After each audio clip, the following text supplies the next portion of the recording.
They said I was being dramatic. Have you ever been told that when your gut screams danger, but everyone smiles like nothing's wrong?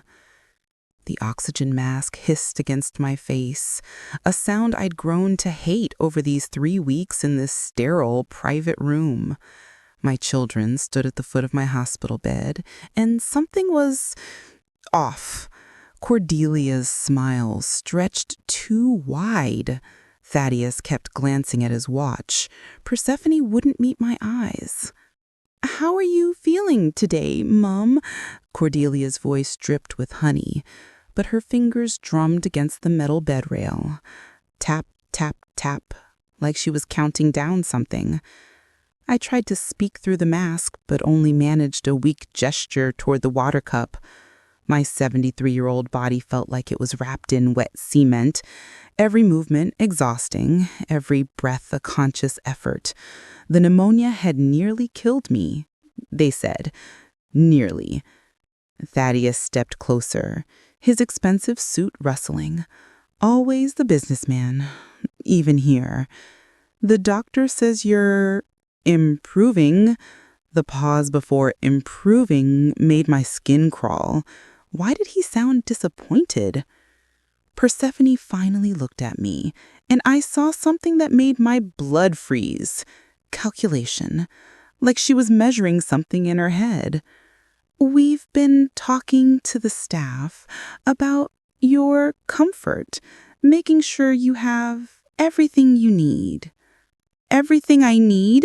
I'd raised 3 children, built a life, survived their father's death 5 years ago. Now I lay here like a broken bird while they spoke in careful, practiced tones.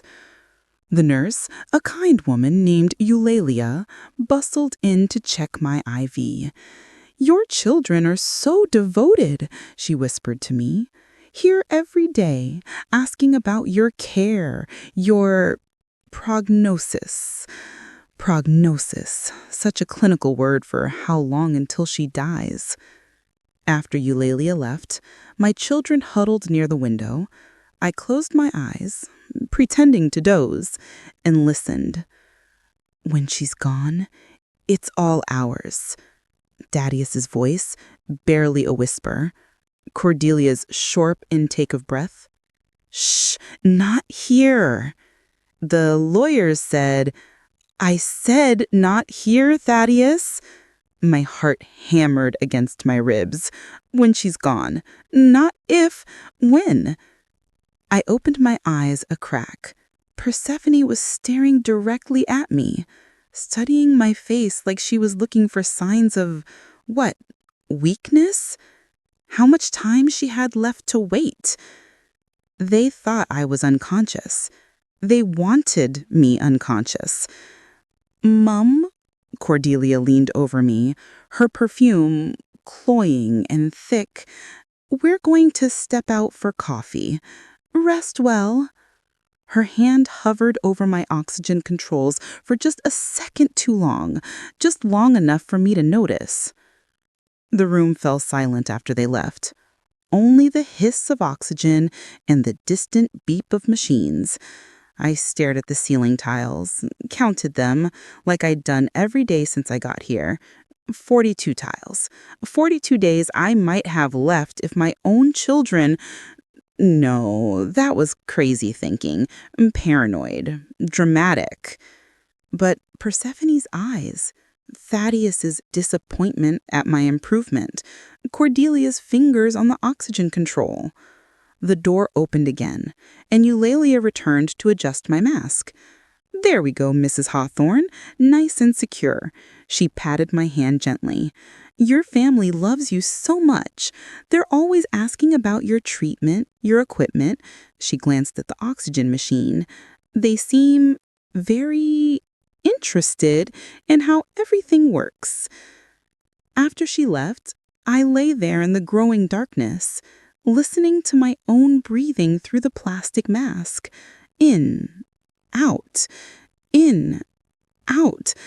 And I wondered, if I fell asleep tonight, would I wake up tomorrow? The thought hit me like ice water. My children weren't here to help me heal. They were here to watch me die. If that sounds familiar, if you've ever felt that chill when family smiles too wide, drop "Me Too" below. And tell me where you're watching from. I need to know that I'm not the only one who's been through this. Type your city, your state. Let me know you're out there. Looking back, I should have seen it. The next morning started like any other hospital day. Beeping machines, the shuffle of nurses and soft-soled shoes, that antiseptic smell that clings to everything. But my children, something had shifted overnight. Cordelia arrived first, but instead of her usual rushed energy, she moved like she was walking through molasses, kept glancing at the door, checking her phone. When she kissed my forehead, her lips felt cold. "How did you sleep, Mom?" The question sounded rehearsed. I gestured weakly. The oxygen mask made talking impossible, but I watched her face. No warmth in those eyes, just calculation. Thaddeus showed up 20 minutes later, and that's when the strange behavior really started. Instead of his usual complaints about traffic or work stress, he was quiet. Too quiet. He sat in the corner chair, legs crossed, just observing me, like he was studying something. "The nurses say you had a good night," he said eventually, but his tone suggested this wasn't good news. Persephone was the last to arrive, clutching a cup of coffee that smelled expensive. She took one look at me, really looked, like she was assessing something, and then whispered something to Cordelia near the window. I couldn't make out the words, but Cordelia's sharp intake of breath was unmistakable. "Are you sure?" Cordelia whispered back. Persephone nodded, glancing at me nervously. "That's what he said." What who said? The morning dragged on with this weird tension hanging in the air. They made small talk, Cordelia's book club, Thaddeus's latest business meeting, Persephone's yoga class. Normal topics, but delivered with all the warmth of a weather report. And they kept checking their phones. Around 11, Thaddeus stepped into the hallway to take a call. I could hear his voice through the thin walls, urgent and hushed. "Debts piling up faster than expected. Can't keep covering the payments. Need to know the timeline." Timeline for what? When he came back in, his face was pale. He told his sisters, "That was the accountant. We need to talk. Later." But not much later, apparently. During lunch, if you could call the bland hospital soup lunch, they huddled together near the window, voices so low I had to strain to catch anything. "The hospital board won't wait," Thaddeus was saying. "They're asking questions about the account." "Hospital board? What account?"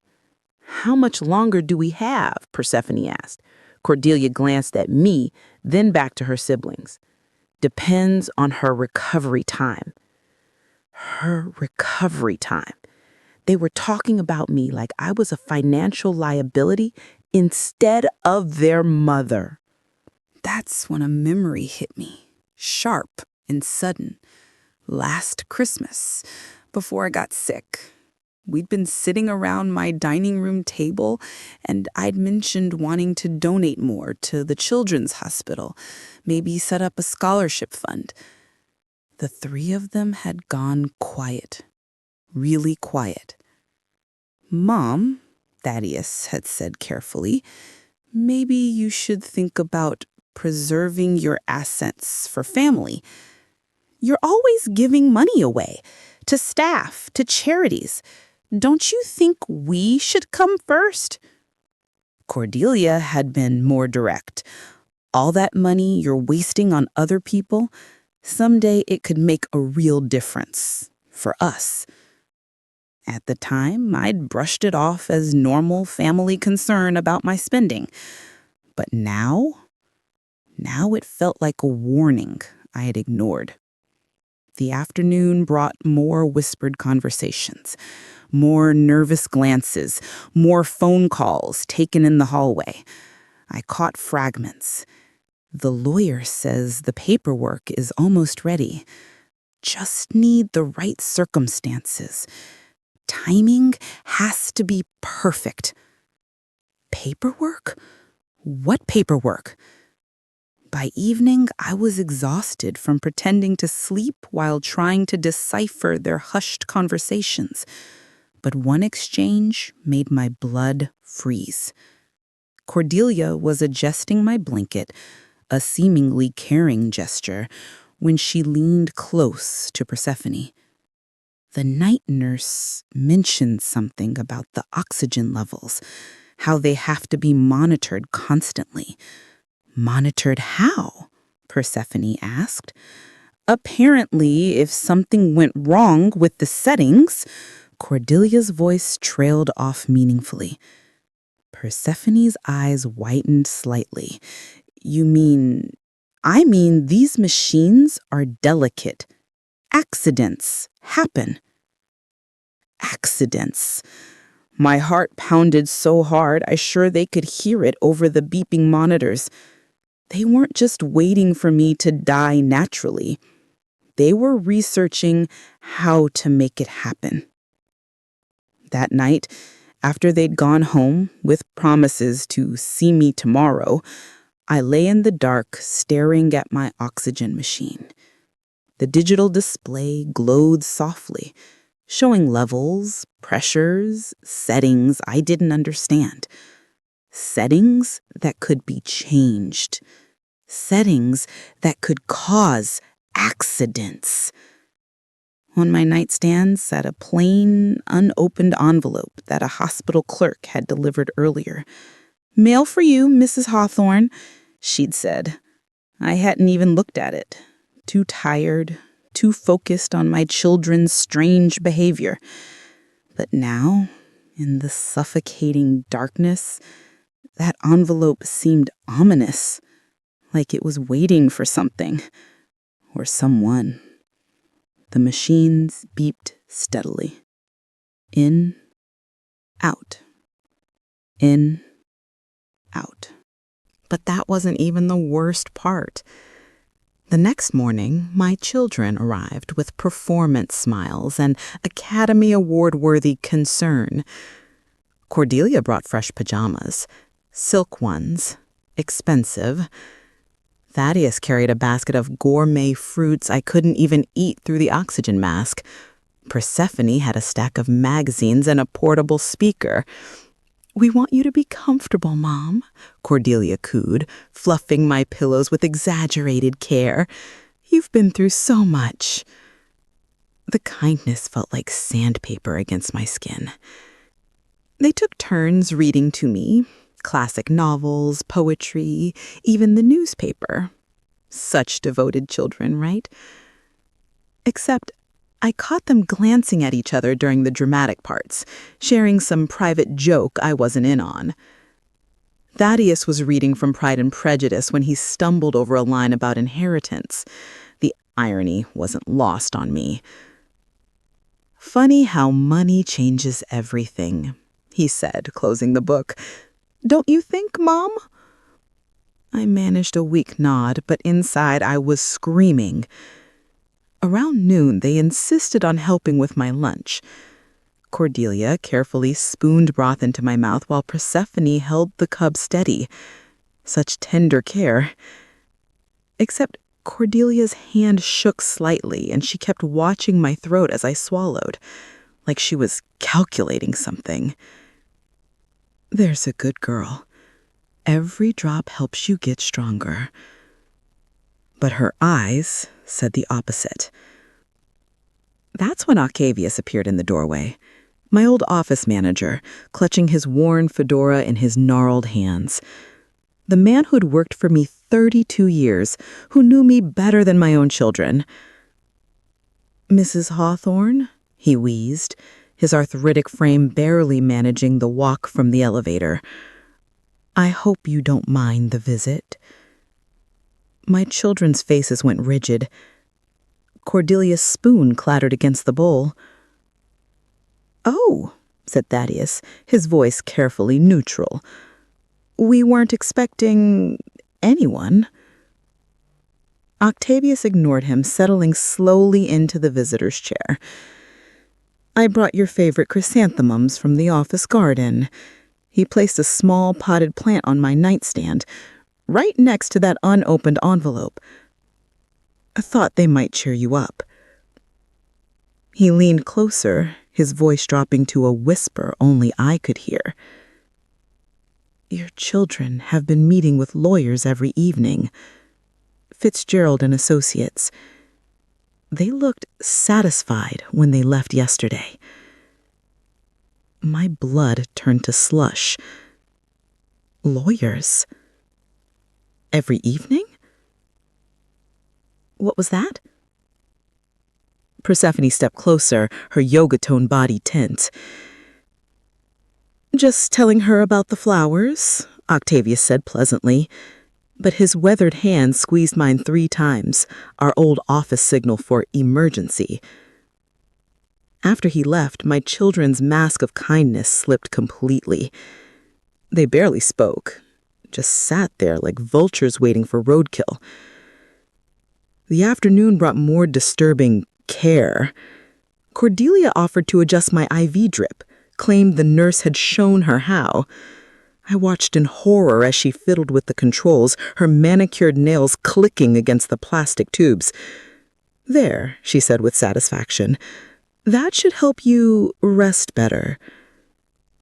Within minutes, I felt drowsier than I had all week.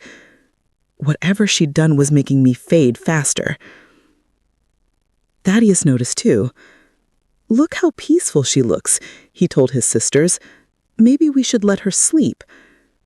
But instead of leaving, they huddled near the window again. This time I forced myself to stay alert despite the medication fog. He said the paperwork would be ready by tomorrow, Persephone whispered. And the other thing? Cordelia asked.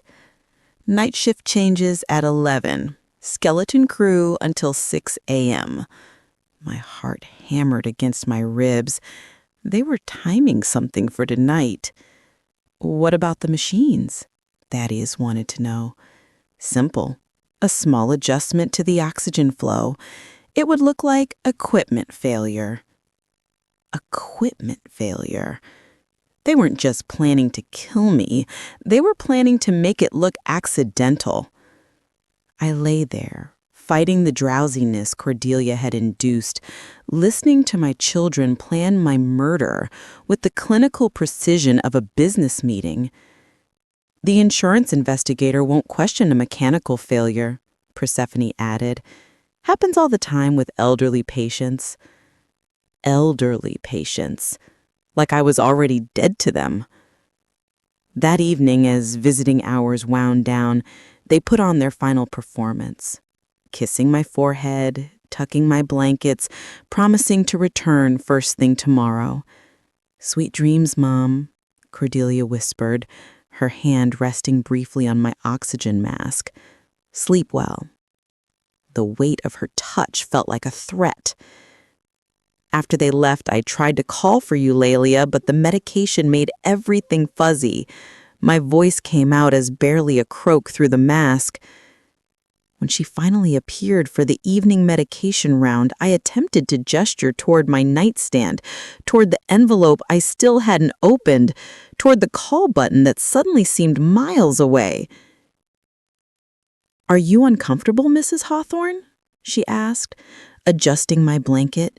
Your children said you might need extra pain medication tonight. Extra pain medication. When had they said that? They're so thoughtful, Eulalia continued, checking my IV. Always asking about your care, your comfort levels. They even wanted to know about the overnight monitoring protocols. Monitoring protocols. They said they might stop by later to check on you. After their evening appointment. Evening appointment with the lawyers. As Eulalia left, I caught sight of my reflection in the dark window, a pale, fragile woman with desperate eyes and an oxygen mask that suddenly felt like a leash. My children weren't coming back to say goodbye. They were coming back to finish what they'd started. The envelope on my nightstand seemed to glow in the dim light, and for the first time I wondered what was inside. A bill? Legal documents? Or something worse? Outside my room, the hospital grew quiet as the day shift ended. Soon it would just be me, the skeleton crew Persephone had mentioned, and 3 loving children who'd learned exactly how to make equipment failures look natural. I stared at the oxygen machine's digital display, watching the numbers that kept me alive. Numbers that could be changed. Numbers that would be changed. Tonight. If you're still here, tap like. And if you know someone who needs to hear this, share it. Because what happened next, I still can't believe it myself. Okay. Breathe. Back to the night that changed everything. 11:15 p.m. The hospital had that eerie quiet that comes with skeleton crews and sleeping patients. Most rooms were dark, hallway lights dimmed to amber, but I couldn't sleep, not with what I knew was coming. My door creaked open. 3 shadows slipped inside. No voices, no greetings, just the soft whisper of expensive shoes on linoleum. My children moved like they'd rehearsed this. I kept my eyes barely open, breathing as evenly as I could manage through the mask. Let them think I was unconscious. Let them think their extra medication had worked. Cordelia positioned herself by the window, lookout duty. Persephone stood by the door, checking the hallway. Thaddeus moved toward my oxygen machine with the confidence of someone who'd done his research. "Coast is clear," Persephone whispered. "Nurse won't be back for 20 minutes. 20 minutes. Plenty of time to kill your mother and make it look accidental." Thaddeus knelt beside the machine, his phone's flashlight illuminating the control panel. Flow rate is here. Pressure settings here. "Just do it," Cordelia hissed, "before someone comes." Do it. Such casual words for murder. But then Thaddeus hesitated.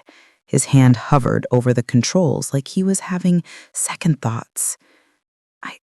What if we're wrong? What if there's another way? Another way to what?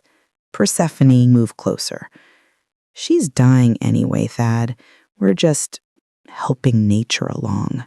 Helping nature. Like I was a sick animal they were putting down. "The debts won't wait," Cordelia added, her voice harder now. "Either we inherit now or we lose everything to creditors." "But she's our mother," Thaddeus said, and for a moment I felt a flicker of hope. Our mother, who never cared about our financial futures? Persephone shot back. Our mother who was going to give away everything to charity and leave us with scraps? That wasn't true, was it? "She was going to give away our inheritance," Cordelia said coldly. "Remember the scholarship fund? The staff bonuses? She cared more about strangers than her own children." No, that wasn't. But maybe it was. Maybe I had been so focused on helping others that I'd forgotten to secure my children's future. Maybe their desperation was partly my fault. "Just turn the dial," Persephone commanded. "Turn it down slowly. It'll look like equipment failure." Thaddeus's hand moved toward the oxygen flow control. That's when my survival instincts kicked in. I couldn't just lie there and let them murder me, justified or not. My hand shot out from under the blanket, knocking over the water glass on my nightstand. Crash. All of them froze. "She's awake," Cordelia gasped. I tried to sit up, tried to scream, but the oxygen mask muffled everything. My 73-year-old body moved like it was underwater, every motion slow and desperate. "Hold her down," Thaddeus said, his hesitation gone now. We've come too far to stop. Persephone lunged forward, pressing my shoulders back against the pillows. Her yoga-strong hands were surprisingly firm for someone who taught meditation classes. "I'm sorry, Mom," she whispered, "but you're dying anyway.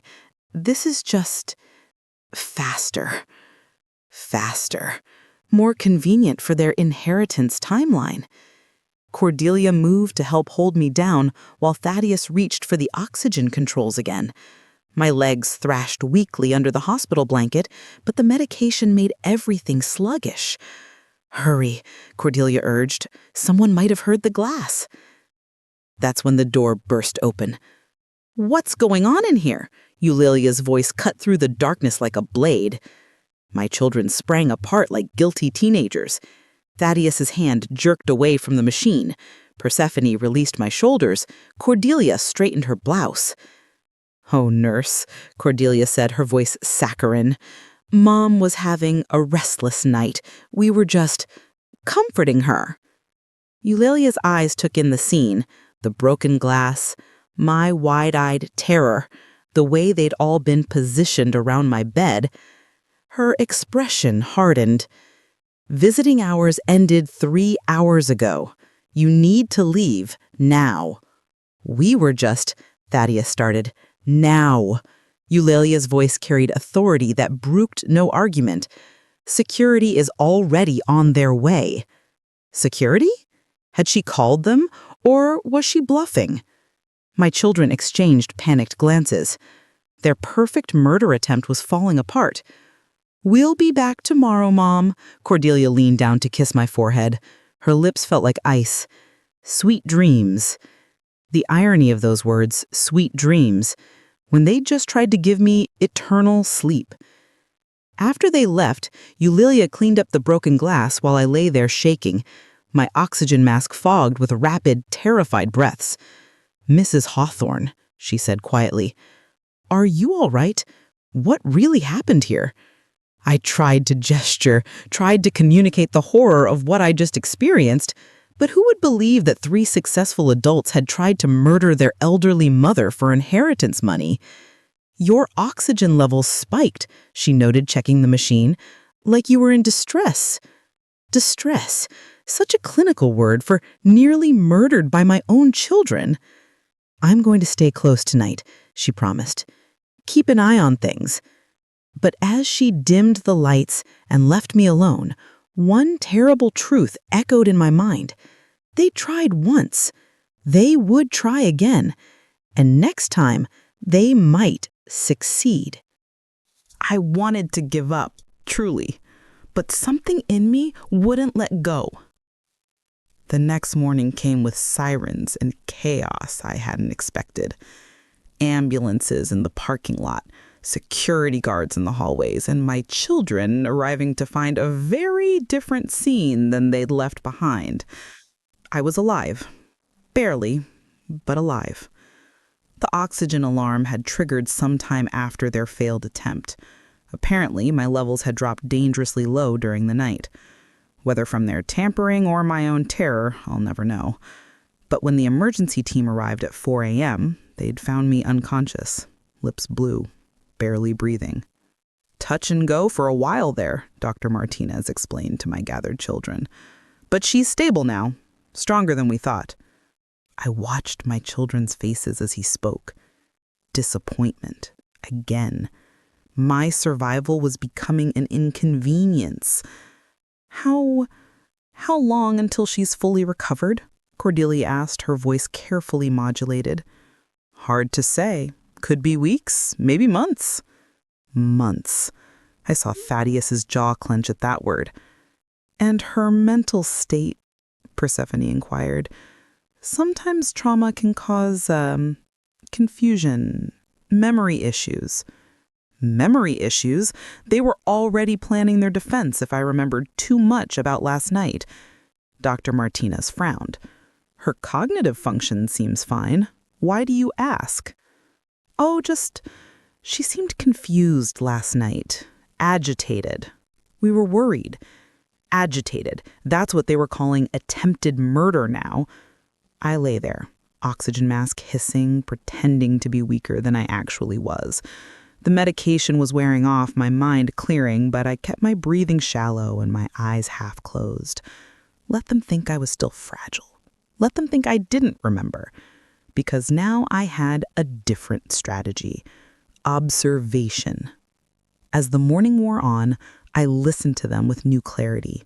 Every word, every pause, every exchange of looks. The insurance adjuster wants to inspect the equipment, Thaddeus mentioned during a hushed conversation near the window. Why? Persephone's voice was sharp. Standard procedure after a medical emergency. They're checking for mechanical failure. Mechanical failure. The very thing they tried to create. What did you tell them? Cordelia asked. That we'd been here visiting, that everything seemed normal, and then we left around 8 p.m. 8 p.m. Not 11:15. They were already aligning their stories, erasing the evidence of their midnight visit. Eulalia wasn't working last night. The night nurse was someone new, temporary staff. Of course. They'd time their attempt when the regular nurse, the one who might recognize them, wasn't on duty. But then something interesting happened. As they whispered near the window, I caught fragments of a heated argument brewing beneath their unified facade. This is taking too long, Thaddeus hissed. The creditors are breathing down our necks. What did you want me to do? Cordelia shot back. The nurse showed up. You should have handled it, Persephone accused. You promised this would be clean. Handle it. Handle what? The night nurse walking in on their murder attempt? Both of you shut up, Thaddeus commanded. We need to regroup. Regroup. Military language for planning their next assault? There has to be another way, Cordelia said. Something that doesn't require us to be directly involved. Directly involved. They wanted plausible deniability for the next attempt. That's when their conversation took a darker turn. What about the lawyer's suggestion? Persephone whispered. Which one? The power of attorney route. If we can prove she's mentally incompetent. Mentally incompetent. They wanted to have me declared unfit while I was still alive. But she seems lucid, Thaddeus pointed out. Trauma does things to elderly minds, Cordelia said thoughtfully. Confusion, paranoia, false memories. False memories. They were going to gaslight me into appearing mentally unstable. We could document incidents, Persephone suggested. Strange behavior, accusations against family members, delusions. Delusions. Like believing my own children tried to murder me. I lay there heart pounding, realizing they were evolving their strategy. If they couldn't kill me outright, they'd destroy my credibility instead. The afternoon brought more visitors, doctors, insurance investigators, even a social worker who asked pointed questions about my family support system. Oh, we're very devoted to Mom's care, Cordelia told her. We've been here every day, making sure she has everything she needs. That's wonderful. And how is her mental state? Sometimes prolonged hospitalization can cause confusion in elderly patients. There it was. They were already planting seeds. She's been different since the emergency, Thaddeus said carefully. More anxious. Sometimes she thinks, she imagines things that didn't happen. Imagines things? My attempted murder was now a figment of my imagination. What kind of things? The social worker pressed. Paranoid thoughts, Persephone supplied. She seems to think people are trying to hurt her, even family members. Even family members. They were turning my survival instincts into evidence of mental decline. After the social worker left, they sat around my bed like vultures circling fresh roadkill. This could work, Cordelia said quietly.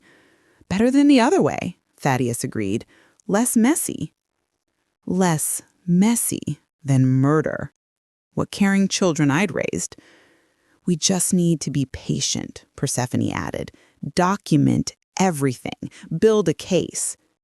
A case for my incompetency. But as evening approached, I overheard something that chilled me to the bone. They were arguing again. Quieter this time, but I caught the crucial words. Messed up the timing last night. Thaddeus's voice, frustrated. The new plan is better anyway, Cordelia replied. Power of attorney gives us more control. But what if she remembers? What if she tells someone about what? Persephone's voice was ice cold. About her paranoid delusions, her confused memories of a traumatic night? They had it all figured out. If I accused them of attempted murder, it would only prove their point about my mental instability. As they prepared to leave that evening, Cordelia leaned down to kiss my forehead again.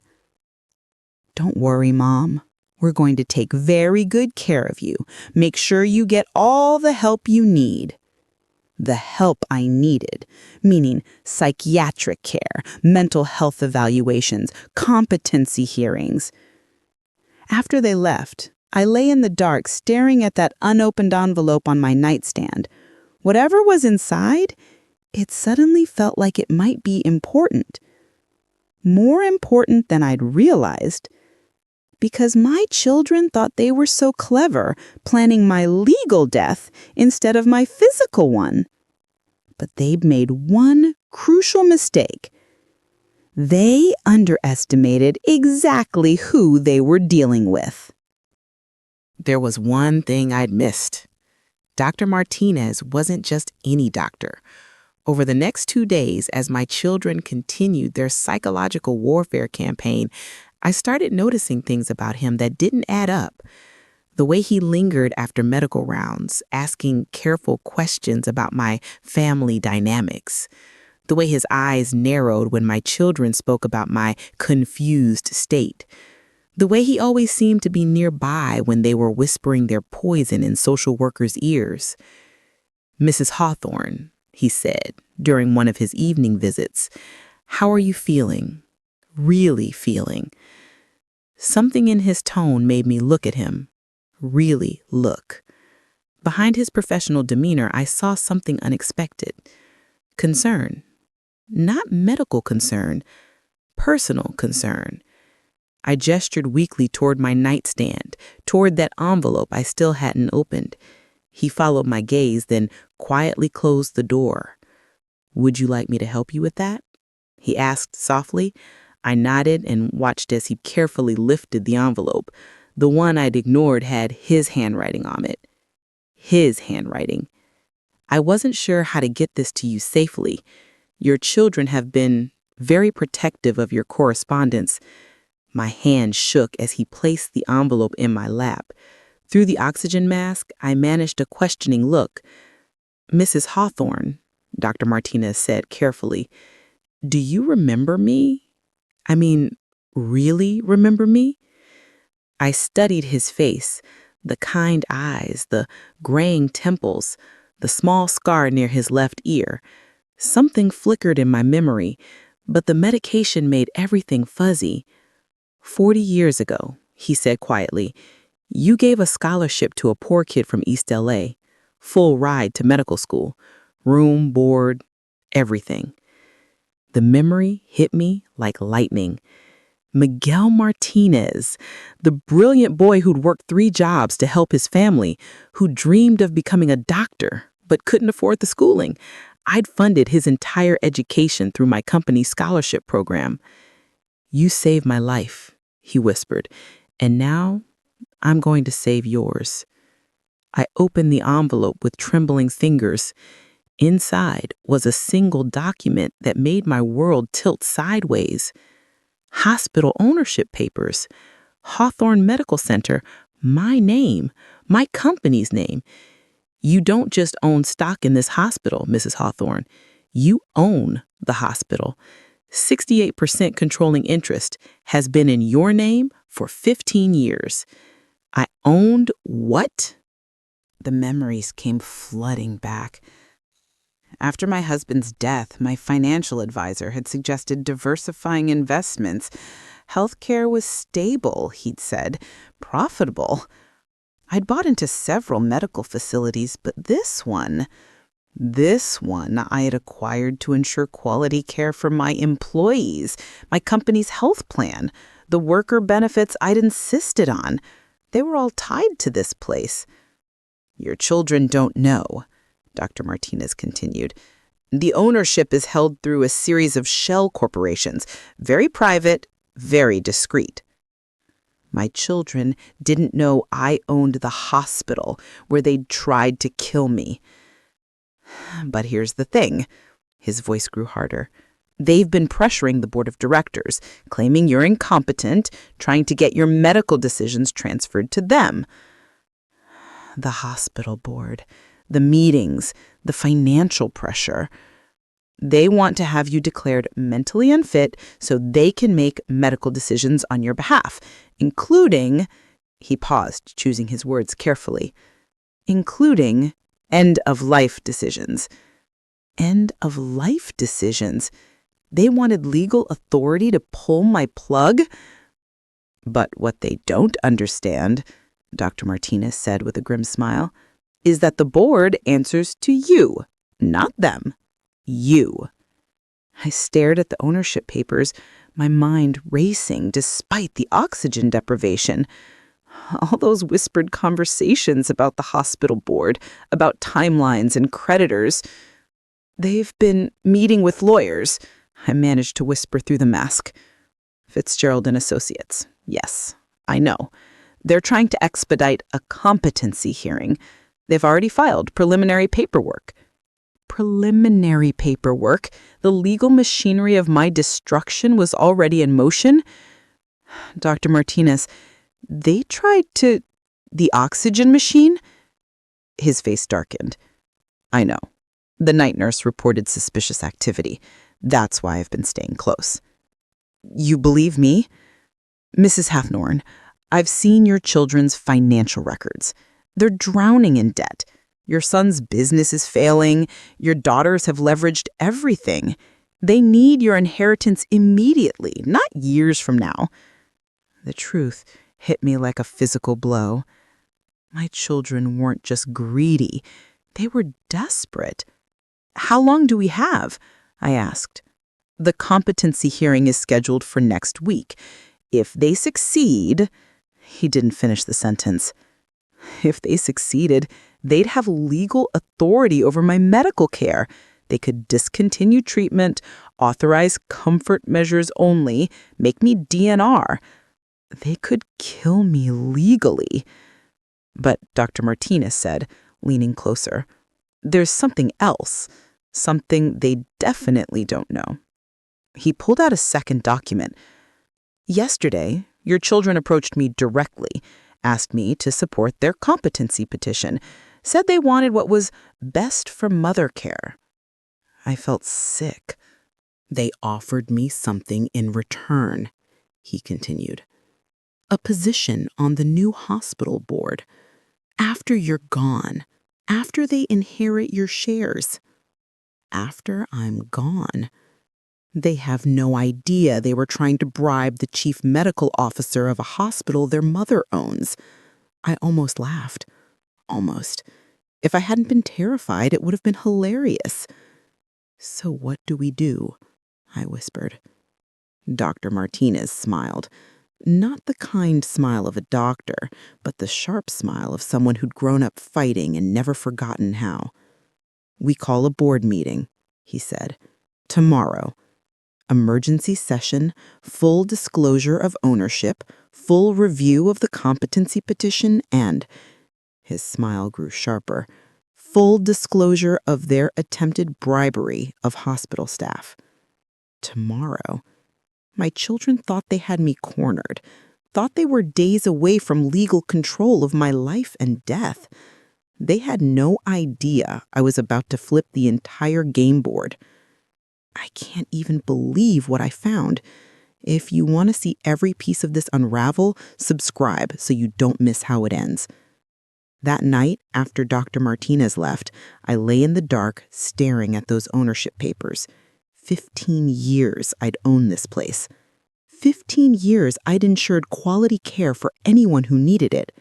And now, my own children were using that same facility to plan my death. But tomorrow they were going to learn something they'd forgotten in all their scheming. You don't bet against the house when the house belongs to your mother. The only question now was, when they realized what they'd walked into, how far would they go to silence me permanently? Because cornered animals do desperate things. And my children were about to realize they'd been cornered by someone who'd been playing this game much longer than they had.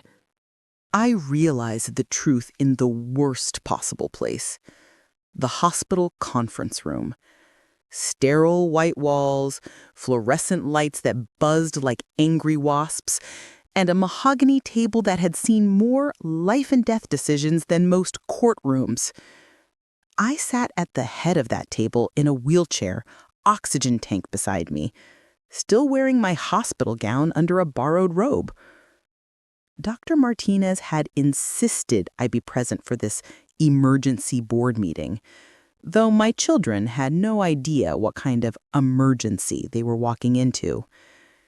They arrived exactly on time, dressed like they were attending my funeral.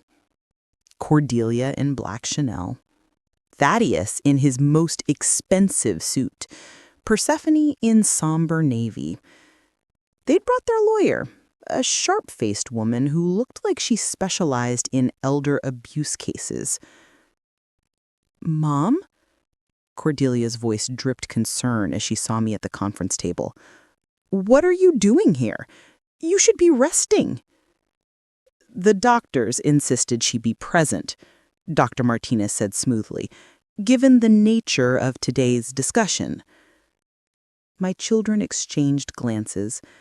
They thought this was about their competency petition, about proving I was mentally unfit to make my own decisions. They had no idea. The board members filed in, 12 people in business attire, all avoiding eye contact with my children. Dr. Martinez took his seat at my right hand, while my family clustered at the opposite end like defendants in a trial, which, in a way, they were. "Let's begin," Dr. Martinez said, opening a thick folder. "This emergency session has been called to address several urgent matters regarding patient care, hospital governments, and," he paused dramatically, "attempted fraud." Attempted fraud. My children's lawyer leaned forward, suddenly alert.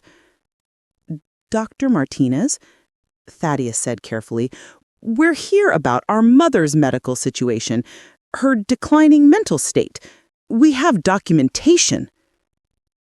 "Oh, we'll get to documentation," Dr. Martinez cut him off. "But first, let me read something into the record." He pulled out the ownership papers from my envelope.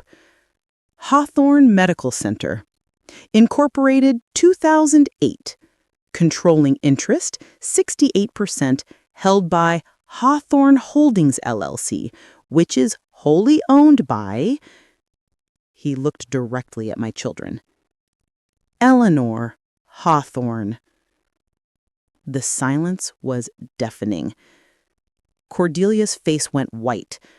Thaddeus dropped his pen. Persephone's mouth actually fell open. That's impossible," Cordelia whispered. "Is it?" Dr. Martinez spread the papers across the table. "Your mother has owned this hospital for 15 years. She's been funding your medical care, your father's cancer treatment, your children's pediatric visits, all through her own facility." There it was. The truth they never saw coming. But that can't be right," Thaddeus stammered. "She never told us. She never told you a lot of things, apparently," Dr. Martinez said coldly. Which brings us to the real reason for this meeting. He opened another folder. 3 days ago, you approached me with an interesting proposition. You wanted me to support your petition to have your mother declared mentally incompetent. And in exchange, he pulled out a recording device. You offered me a position on the hospital's new board of directors after your mother's death, after you inherited her shares. The recording device sat on that mahogany table like a bomb waiting to explode. Dr. Martinez continued, You tried to bribe a hospital employee to lie about a patient's mental state. That's not just unethical, it's criminal. Their lawyer was frantically scribbling notes, probably calculating how many laws their clients had broken. But I wasn't done, not even close. Dr. Martinez, I said, my voice stronger now without the oxygen mask. Please tell the board about the night of the 15th, the night they'd tried to murder me. The night shift nurse reported unauthorized visitors in Mrs. Hawthorne's room at approximately 11:15 p.m. 3 individuals were found near her oxygen equipment after her alarm was triggered. That's not, Persephone started to object. Security footage confirms their presence, Dr. Martinez added. We have recordings. Security footage? I saw Cordelia grab Thaddeus's arm. Furthermore, I said, standing slowly from my wheelchair, letting them see I was stronger than they'd thought, I've been aware of your financial situations for quite some time. I'd done my homework during those long hospital days. Phone calls to old business contacts, discreet inquiries through my company's legal department. Thaddeus, your restaurant chain is 3 months behind on commercial loans. You owe $2.3 million to various creditors. His face went gray. Persephone, your yoga studio franchise defaulted last quarter. You've been using credit cards to pay rent. She couldn't meet my eyes. And Cordelia, I saved the best for last. Your husband's gambling debts have put a lien on your house. You've already borrowed against your children's college funds. The truth hung in the air like smoke from a fire. You didn't just want me dead. You needed me dead, desperately. Mom, please, Cordelia said, tears starting to flow. We never meant. We were just scared. We didn't know what else to do. You could have asked for help, I said simply. You could have talked to me. Would you have given it? Thaddeus shot back, some of his old arrogance returning. You were always more interested in helping strangers than your own family. And there it was, the resentment that had been festering for years. I built a fortune so you'd never have to worry about money, but I also tried to teach you the value of work, of helping others, of building something meaningful. By giving away our inheritance to every charity case that came along, Persephone accused, by showing you that money is a tool, not a purpose. But they never learned that lesson. And now, Dr. Martinez, I said, I'd like to make some changes to the hospital's policies. This was the part I'd been planning during those long, terrifying nights. First, I'm establishing a security protocol. Any patient who reports feeling unsafe from family members will be immediately transferred to our protected wing. My children's lawyer was writing furiously now. Second, I'm creating an elder abuse investigation unit, funded by, let's say, a $5 million endowment. $5 million that would have been part of their inheritance. And third, I look directly at each of my children. I'm removing all 3 of you from my will, effective immediately. The silence that followed was absolute. I continued, you can contest it, but given the evidence of attempted murder, bribery, and fraud, I gestured to the folders full of documentation. I don't think you'll have much success. Cordelia started sobbing. Thaddeus slammed his hand on the table. Persephone just stared at me like she was seeing a ghost. However, I said, and they all looked up with desperate hope, I'm not completely heartless. I nodded to Dr. Martinez, who pulled out another set of documents. I'm establishing a trust fund. It will pay for your basic living expenses. Rent, food, transportation. Nothing extravagant. Nothing you haven't earned. The hope died in their eyes. Think of it as an allowance for the rest of your lives. Mom, Thaddeus said, his voice breaking. Please, we made a mistake. We were desperate. We didn't mean... You unplugged my oxygen machine? You held me down while I struggled to breathe? You planned to watch me suffocate and then collect insurance money. The words hung in the air like an indictment. That wasn't a mistake. That was attempted murder. Their lawyer stood up abruptly. I think we should end this meeting. My clients need to consider their options. Options? Like what? Hiring a better killer? One more thing, I said as they prepared to leave. Security will escort you from the building. You're no longer welcome at this facility. Cordelia looked back at me as they filed out, her makeup streaked with tears. I hope you're happy. You've destroyed your own family. No, you destroyed yourselves. I just survived. After they left, Dr. Martinez and I sat alone in that conference room, surrounded by the wreckage of my family. What happens now? He asked. I looked out the window at the city below. My city, my hospital, my life that I almost lost to my own children's greed. Now, I said, now we find out how far they're willing to go for revenge. Because cornered animals don't just give up and walk away. They attack. I thought I'd won, but victory felt strangely hollow. 2 weeks later, I was back in my own home for the first time in months.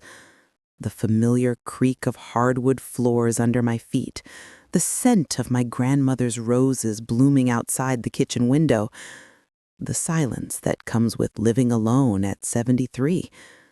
But it wasn't the peaceful silence I'd expected. It was the silence of a family destroyed. My oxygen tank sat in the corner of my bedroom like a metal reminder of how close I'd come to losing everything. The doctors said I'd need it for another month, maybe 2.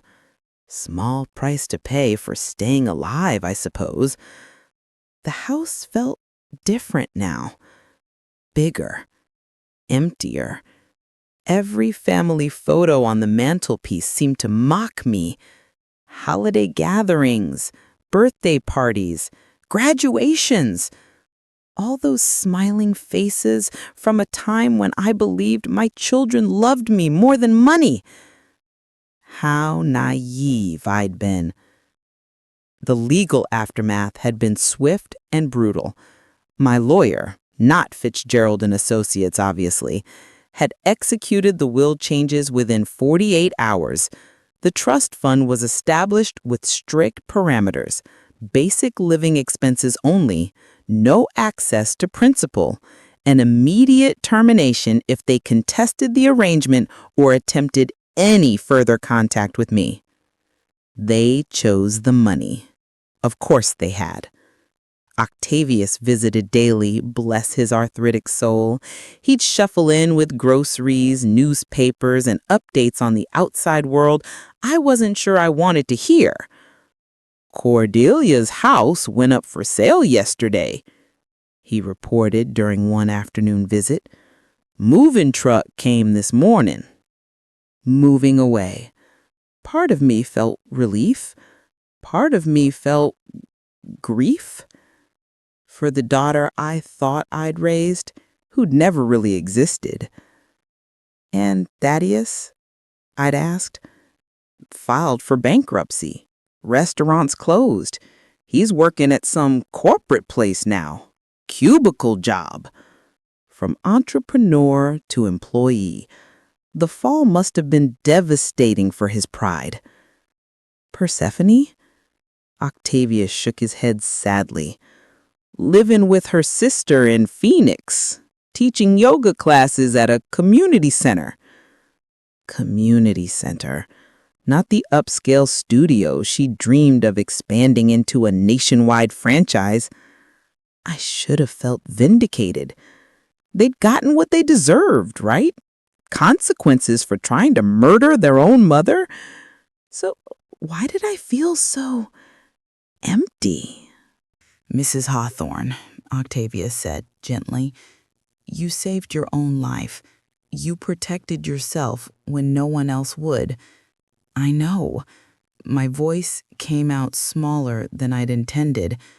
They made their choices. I know that too. But knowing something and feeling it are different things entirely. That evening, as Octavius prepared to leave, he paused at my front door. There's something else, he said carefully. Something I probably shouldn't tell you. My stomach clenched. What? She came by the office yesterday, looking for you. Cordelia, my firstborn, the daughter who'd held my hand when her father died, who'd once told me I was the strongest woman she knew, the daughter who'd tried to suffocate me with my own oxygen mask. What did she want? She was crying, really crying, said she needed to apologize, needed to explain, he trailed off. Needed what? Forgiveness. Forgiveness. After Octavius left, I sat in my living room chair, the same chair where I'd nursed them through childhood fevers, where I'd helped with homework, where I'd celebrated their victories and comforted their defeats. Now, I sat alone, oxygen tank hissing softly, wondering if forgiveness was even possible. Could you forgive someone for trying to kill you? Should you? The doorbell rang. I froze, gripping the arms of my chair. It was past 8 p.m. Octavius never came back this late. The bell rang again, longer this time, insistent. I stood slowly, my 73-year-old knees protesting, and walked to the front window, peered through the curtains. A figure stood on my porch, face hidden in shadow, but I recognized the silhouette, the posture, the expensive handbag clutched like a lifeline. Cordelia. My daughter had found me. The question was, had she come to apologize or to finish what she'd started? What would you have done in my place? Leave your thoughts below. I read every comment. And if this helped you feel less alone, consider subscribing. I'll be back with the proof that changed everything.